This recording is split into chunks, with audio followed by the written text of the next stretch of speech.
पकड़ के चला।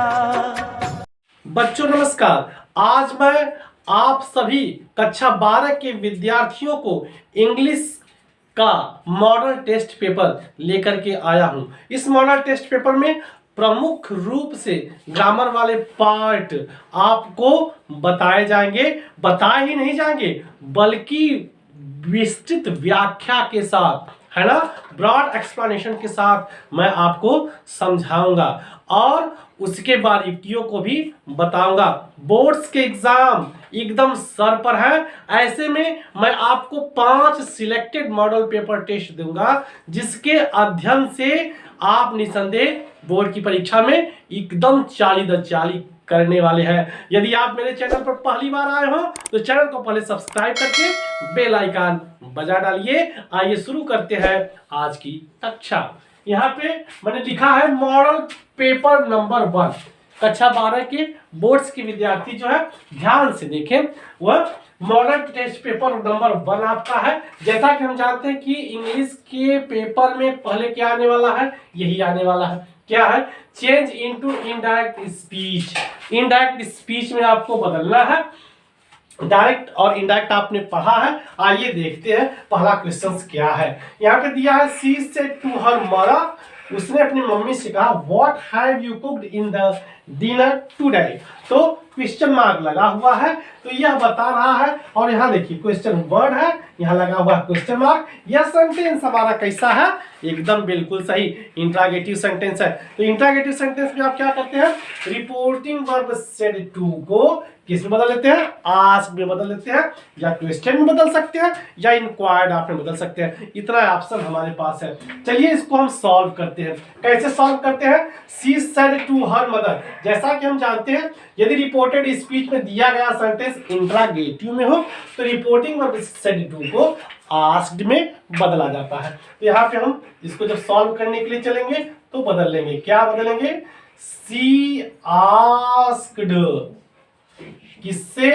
Her mother. Her mother comma inverted comma को हटा करके आप कहेंगे सर इफ या वेदर नो। कब इफ या वेदर लगता है? जब रिपोर्टेड स्पीच में प्रयुक्त सेंटेंस प्रथम प्रकार का इंट्रागेटिव होता है तो वहां पे हम इफ या वेदर का प्रयोग करते हैं।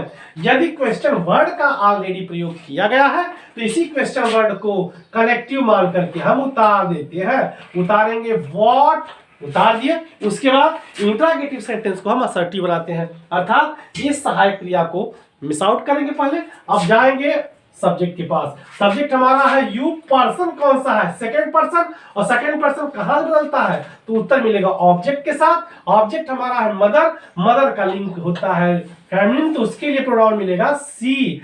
हैव का हो जाएगा हैड, यहाँ पे हो जाएगा cooked in the dinner today को बदल देते हैं, बिल्कुल सही, दैट डे में। और इस प्रकार से 2 नंबर हमारे जेब में। या अगला सेंटेंस हम लोग देखते हैं। The old man said the earth moves around the sun. अब पूरे सेंटेंस को पढ़ने के बाद क्या पता चला कि पृथ्वी सूर्य के चारों तरफ चक्कर लगाती है। तो ये क्या है? सार्वभौमिक सत्य है, और सार्वभौमिक सत्य में टेंस नहीं बदलता। तो बदलेगा कैसे? चलिए, द ओल्ड मैन सेड दिया है, ऑब्जेक्ट है नहीं, यहाँ पे हम लगाएंगे the old man said. The old man said, यहाँ पे आपने लगा दिया दैट, क्योंकि ये क्या है? ये है क्या? सार्वभौमिक सत्य, इसलिए इसका टेंस नहीं बदलता। इसको सेम हम उतार देंगे, the earth moves around the sun, same उतार करके आप खत्म कर देंगे। अगला देखेंगे। अब उसके बाद क्वेश्चन नंबर 2 पूछा जाता है क्या? Combine the sentences as directed within the bracket, अर्थात सिंथेसिस। सिंथेसिस है ना। और सिंथेसिस में कितने सेंटेंसों का अध्ययन हमने किया है? 3 सेंटेंसों का। अगर आपने अध्ययन नहीं किया है तो जा करके हमारे चैनल पर हमारे वीडियो को देख लीजिए, वहाँ पे आपको सिंपल, कॉम्प्लेक्स और कंपाउंड का अच्छी तरह से अध्ययन करवाया गया है। अब हम देखेंगे यहाँ पे आएगा क्या। अगला प्रश्न हमारा है, Premchandra was a great writer, he wrote Godan. इसको आपको बदलना है सिंपल में। तो सिंपल को छोटी बड़ी 8 विधियों के द्वारा हम परिवर्तित करते हैं। इसमें हमें कौन सी विधि मिल रही है? Premchandra was a great writer, Premchandra के बारे में बताया गया। क्या बताया गया? ए ग्रेट राइटर, है ना। और दूसरी बात यह है, ही रोट गोदान। तो प्रेमचंद्र के बारे में जो अपोजिशन हो क्या है? A great writer. इसको केस इन अपोजिशन के तरह प्रयोग कर सकते हैं और उसी अंदाज में हम इसको बना सकते हैं। कैसे? यहां लिखेंगे Premchandra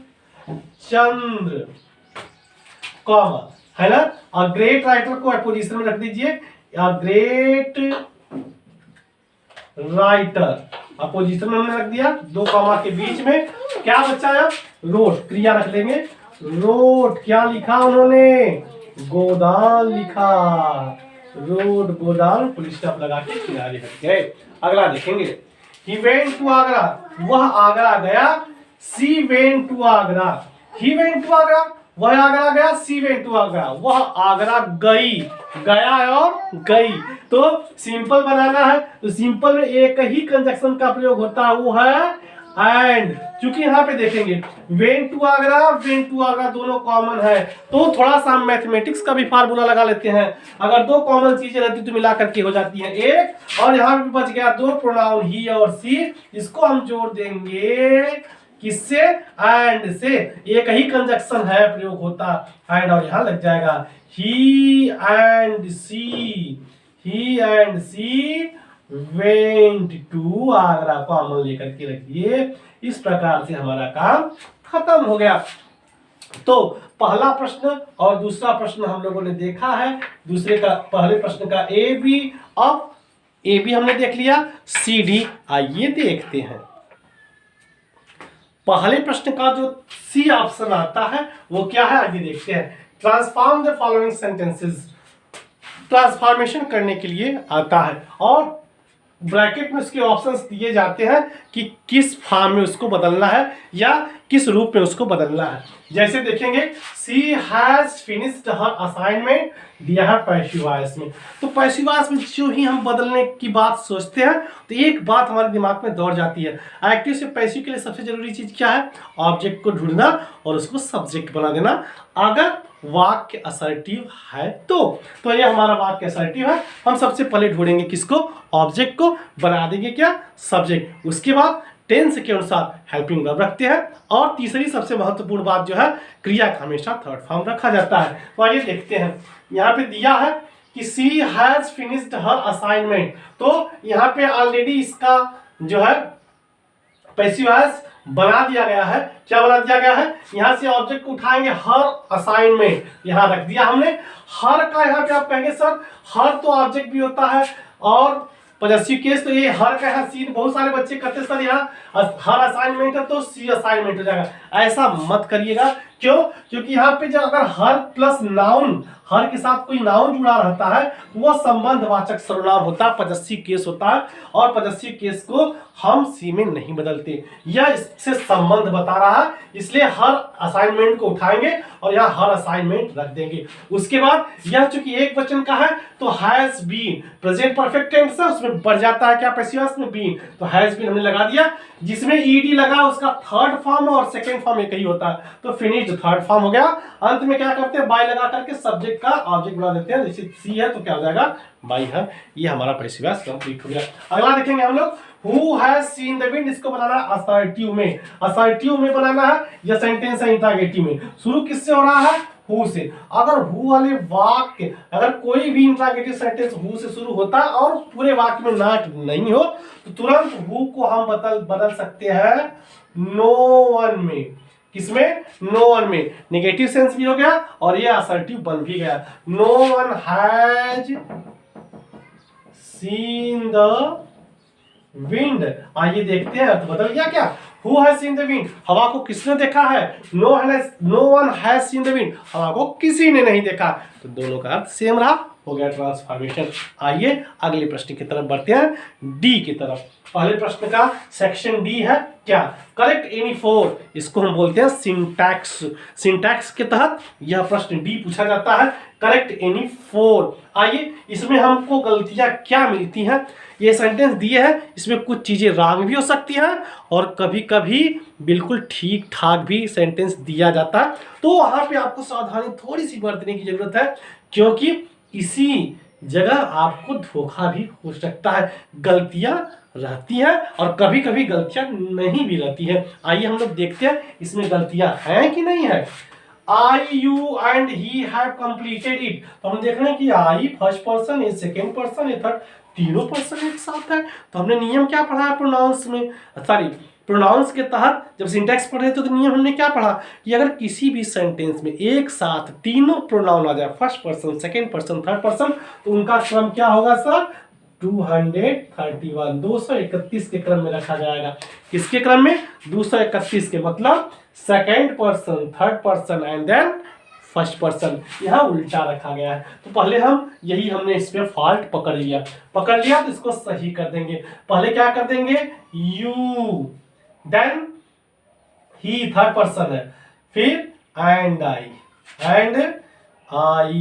have completed it, same ऐसे उतार देंगे, अब कहीं कोई दिक्कत नहीं है, ये हमारा वाक्य करेक्ट हो गया। अगला देखेंगे, माया नोज टू ऑपरेट मोबाइल, है ना। मोबाइल ऑपरेट करना क्या है, एक दक्षता है, एबिलिटी है। अगर कोई एबिलिटी दिखाई जाए तो उसके साथ जैसे नोज हाउ टू का हम प्रयोग करते हैं। जैसे अगर मैं कहूँ कि मैं तैरने जानता हूँ, I know how to swim, वह साइकिल चलाने जानती है, सी नोज हाउ टू, क्या है, हाउ टू राइड बाइसिकल, ऐसे करेंगे आप, है ना। हाउ टू का प्रयोग दक्षता के लिए, एबिलिटी के लिए। इसमें क्या मिसअप दिखाई दे रहा है, मोबाइल चलाने की दक्षता हमारे पास है तो मिसअप है हाउ टू, टू तो है, हाउ मिसअप है।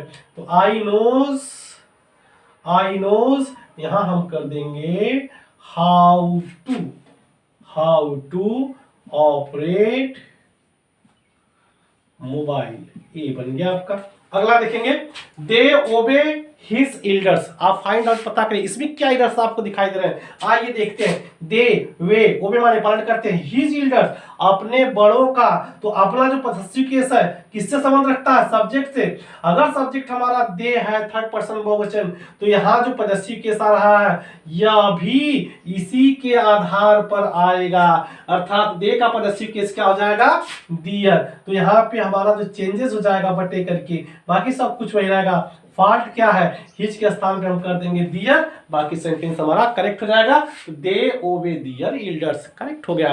अगला देखेंगे, नंबर 4 में दिया है, आई सा a man which was planting a tree, मैंने एक आदमी को देखा जो कि पौधे लगा रहा था, है ना। अब बताइए व्हिच वाज, तो व्हिच किसके लिए आता है सर, सजीव की निर्जीव के लिए, तो चीख के कहेंगे आप ये तो निर्जीव के लिए आता है। तो अगर ये निर्जीव के लिए आता है तो सजीव के लिए क्या आता है, हु वाज, है ना, हु वाज। चूंकि इसके अटेंडेंस में, इसके पूर्ववर्ती में जो नाउन प्रयोग है ए मैन, ये है सजीव, और इसके पूर्ववर्ती में अगर सजीव नाउन है तो यहाँ जो रिलेटिव प्रोनाउन आएगा वो आएगा हु, यहाँ रिलेटिव प्रोनाउन हु का प्रयोग हो जाएगा, बाकी सारी चीजें सही है इसमें। अगला देखेंगे, Brijesh had readen a letter yesterday लगा हुआ है तो साफ बात जान लीजिए, यस्टरडे के साथ पास्ट परफेक्ट नहीं आएगा बल्कि पास्ट इंडेफिनिट आएगा। ए हैड रीडन के जगह क्या हो जाएगा, आइए हम लोग इस सेंटेंस को पूरा देख लें। ब्रिजेश पास्ट इंडेफिनिट टेंस में क्रिया का सेकंड फॉर्म हो जाएगा रोट ए लेटर यस्टरडे।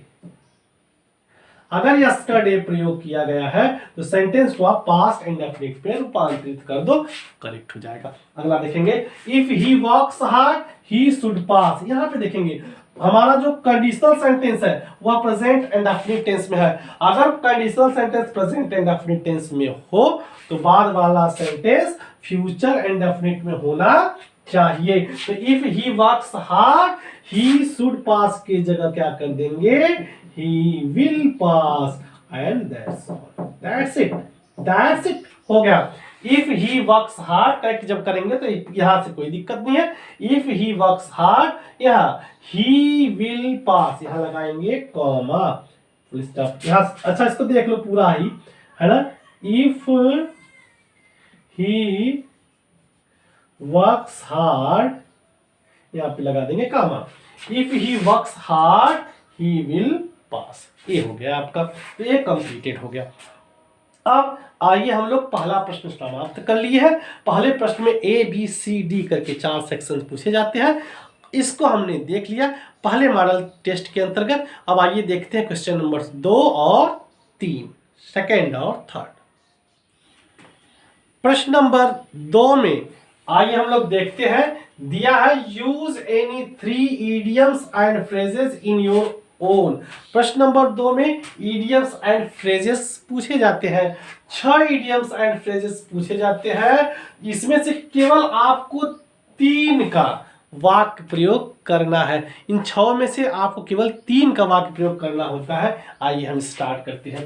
दिया है थ्रू थिक एंड थिन, इसका पहले शाब्दिक अर्थ समझ लीजिए। इसका मतलब होता है थ्रू थिक एंड थिन का प्रत्येक परिस्थिति में, हर परिस्थिति में। अब आपको एक ऐसा सेंटेंस बनाना है जिसमें थ्रू थिक एंड थिन आ जाए। बहुत सिंपल सेंटेंस बना सकते हैं। आप कह सकते हैं आई विल, मैं अवश्य, विथ यू, तुम्हारे साथ रहूंगा। I will with you through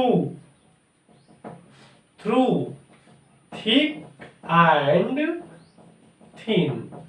through thick and thin, मैं प्रत्येक परिस्थिति में आपके साथ रहूंगा। एकदम सरल सेंटेंस बनाइएगा अपने हिसाब से। अगर आप हिंदी जान गए तो सेंटेंस अपने हिसाब से बहुत छोटा बनाइए। केवल जरूरी क्या है कि इसमें यह वर्ड आ जाने चाहिए और कुछ भी नहीं। चलिए, कीथ एंड कीन, कीथ एंड कीन माने होता है सगे संबंधी। क्या होता है? सगे संबंधी।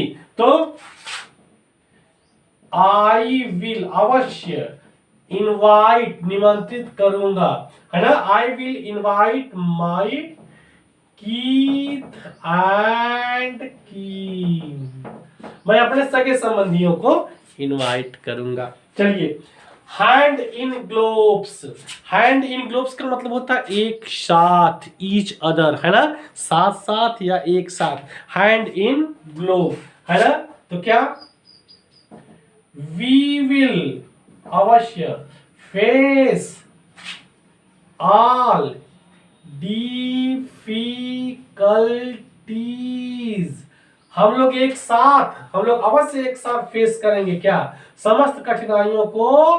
कैसे? साथ साथ, hand in glove, hand in gloves. तो हमें 3 ही तो करना था। कितना करना था? 3 ही करना था। इस प्रकार से हमने आसान तरीके से कर दिया। बाकी का मतलब आप समझ लीजिए, है ना। व्हील एंड वो का मतलब होता है सुख दुख। क्या होता है सर? सुख एवं दुख, है ना।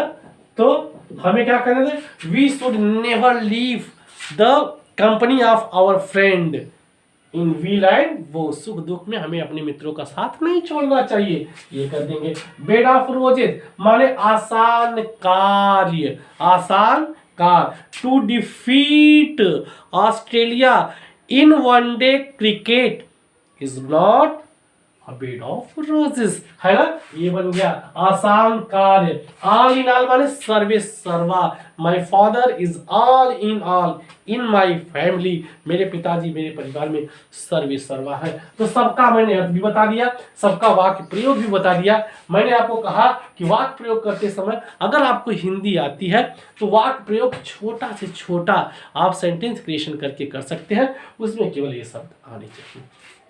आगे आइए, अब हम लोग प्रश्न 3 देखते हैं, जो देता है एंटोनिम्स। क्या देता है? एंटोनिम्स माने होता है विलोम। इसमें कुछ नहीं करना, दिए गए शब्दों को केवल विलोम लिख देना है। जेनिथ, जेनिथ, जेनिथ का एंटोनिम क्या हो जाएगा? अब आप समझ लीजिए, है ना। जेनिथ माने क्या होता है? सर्वोच्च, हाईएस्ट, है ना। तो इसका आप क्या कर सकते हैं? लो कर सकते हैं, है ना। और यहाँ पे देखेंगे क्विक, क्विक माने तेज होता है। तो फास्ट या स्लो, फास्ट क्विक एक ही होता है। यहाँ पे एंटोनिम हो जाएगा स्लो। आगे देखेंगे सिनोनिम्स। फार्म, फार्मर का एक और अंग्रेजी होता है फिजेंट, है ना, फिजेंट किसान, है ना। आगे देखेंगे पीक का हो जाएगा टॉप, क्या हो जाएगा, टॉप। इस सिनोनिम्स की बात है, पर्यायवाची। फार्मर को फिजेंट भी बोलते हैं, है ना, और इधर पीक का टॉप हो जाएगा। आगे देखेंगे वन वर्ड सब्स्टिट्यूशंस में, one who is new to a profession, वह व्यक्ति जो किसी प्रोफेशन में नया हो उसको हम क्या बोलते हैं, फ्रेशर। क्या बोलते हैं सर, फ्रेशर। फ्रेशर जो किसी प्रोफेशन में नया होता है उसको हम बोलते हैं फ्रेशर। आगे one who loves books, bibliophile, उसको क्या बोलेंगे, बिब्लियोफाइल।